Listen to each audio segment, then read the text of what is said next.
Okay, so let's talk a little bit about exactly how respiration is controlled by the brain. It's controlled by neurons in the pons and in the medulla. So you can see there's a few areas, there's a few, nuclei that create this respiratory center. They work together. There's the medullary rhythmicity area, the pneumotaxic area, and the apnoistic area.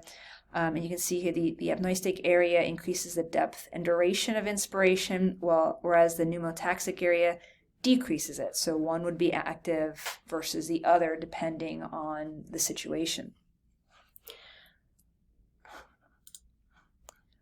The medullary rhythmicity area, on the other hand, is going to control the basic rhythm and pattern for your breathing. So in general, you have a breath in for about 2 seconds, you breathe out for 3, 2 seconds, 3 seconds. There are autorhythmic cells that are going to be active for those 2 seconds, and then they're inactive. So as those cells are active, they're sending signals, breathe in, then they're inactive. That tells the muscles to relax. Okay, so you can see expiratory neurons are inactive during most quiet breathing. They're only active during high ventilation needs. So again, during that forced or labored breathing. So let's just take a quick look at this. So when those neurons are active, again for 2 seconds, they're sending signals to the diaphragm and external intercostals, telling them to contract. You breathe in. When they're inactive, they stop sending signals to those muscles, so they relax. You breathe out. Now, in the case of when you have, again, that labored breathing, now they're sending signals to the diaphragm, sternocleidomastoid, and the scalenes, more forceful inhalation.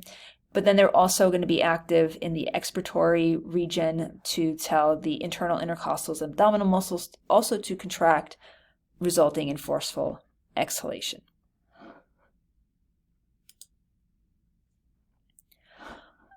The main thing that's going to regulate your breathing patterns is going to be lack of oxygen, a decrease in pH, or an increase in carbon dioxide. So again, those are your main stimuli. And remember those chemoreceptors, the central and peripheral ones, those are the ones that are regulating, but they're monitoring your carbon dioxide levels, hydrogen ion concentrations, or oxygen levels. And again, it's really going to be this carbon dioxide that they're the most sensitive to. So even if there's a slight increase in carbon dioxide, it will change your breathing patterns. So let's just take a quick look at this flow chart and what it means and how this works. So again, for some reason, there's going to be an increase in carbon dioxide levels in the blood. Those chemoreceptors, either the central ones or peripheral ones, are going to pick up on that. They then send signals to the medulla saying, hey, we need you to send signals to the scalenes, the pectoralis minor, the sternocleidomastoid. We need you to breathe in more forcefully, and also send signals to the abdominal muscles and the internal intercostals to breathe out more forcefully.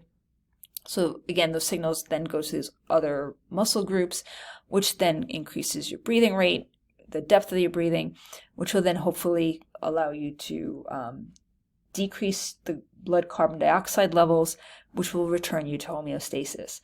Now, I mean, think about this though. This isn't like an all or nothing kind of thing. If you are maybe doing a light jog, your breathing will increase a certain amount. If you then started to do a major sprint, obviously there's some reserve amount that you have available to you to breathe that much harder, that much faster.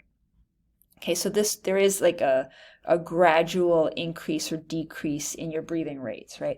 Similarly, if you've just come off a sprint, and even if you're breathing super hard, at some point your breathing rate slows down. It isn't like, oh, so you're breathing hard and then you stop breathing hard, right? It's not an all or nothing. There's a gradual decrease until you're back to your normal breathing rate. So how does the brain know about that you need this increased oxygen to your muscles? Well, so sure, the chemoreceptors are telling them that, but also it's not like, and I mentioned this to you guys in an earlier lecture when we talked about the heart, it's not like when your body knows that it needs to increase the heart rate to deliver oxygen to muscles. It also knows that it also has to increase the breathing rate at the same time. So really your body is controlling both of those things. So when the brain is sending information to muscles to move faster, it also then sends information to the respiratory center saying, hey, we're going to move a lot more. We need you to pick up the pace with breathing. And then it also is sending signals to the heart too, like, hey, we're picking up the pace with breathing. We need you to now deliver the oxygen faster too.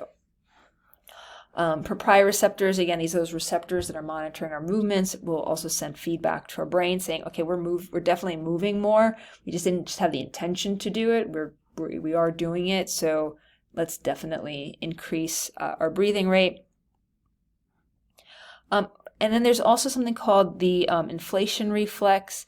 This is going to detect our lungs expanding as we have some stretch receptors located in our lungs, and it will modulate how much our lungs expand so that we don't actually damage them.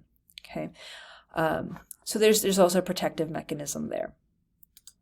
All right, as promised, this is a short unit. If you have any questions, please let me know.